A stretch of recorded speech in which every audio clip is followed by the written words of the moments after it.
內政部今日發布防治詐騙新願景，講要結合 AI 技術來監控科技的金流，還有銀行口資，也用 AI 來掌握網絡頂頭的假投資等等。民間團體呢就做一份民調，講有96%的民眾支持講，把這詐騙加重罪行。因啊，呼籲政府就要較密切的，這是民眾對司法體系無信任，呼籲就要趕緊來改革。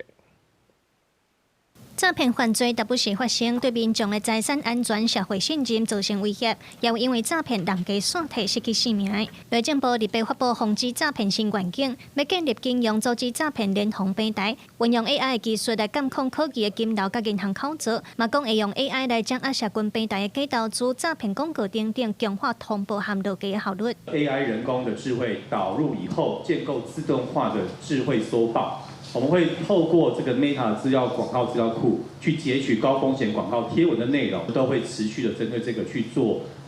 相關的這個就是防詐下架它這些詐騙廣告。阻止詐騙，除了透過科技甲政府的政策，拜時由民間團體有做一份民調，顯示有96%的民眾支持甲詐騙學生心願加重刑責，也有83.5%支持用特殊刑法親像鞭刑等等來預防犯罪。請司法和法治機關以保護被害人為中心來重新檢討刑法是否具備實質的嚇阻功能。我們也希望立法院啟動這個跨黨派的修法討論。不過，民團指出，民調對刑責加重的支持度較高，嘛顯示對司法體系的無信任，呼籲政府就要改革和修法。學者是認為，犯罪當刑可能一開始有嚇驚的效果，過來嘛無效。是威嚇到了一個極限的時候，它其實它那個效用就會遞減。修法的那個過程的話，那可能又會牽涉到法的比例原則，會去針對某些案件的時候去加重它的量刑。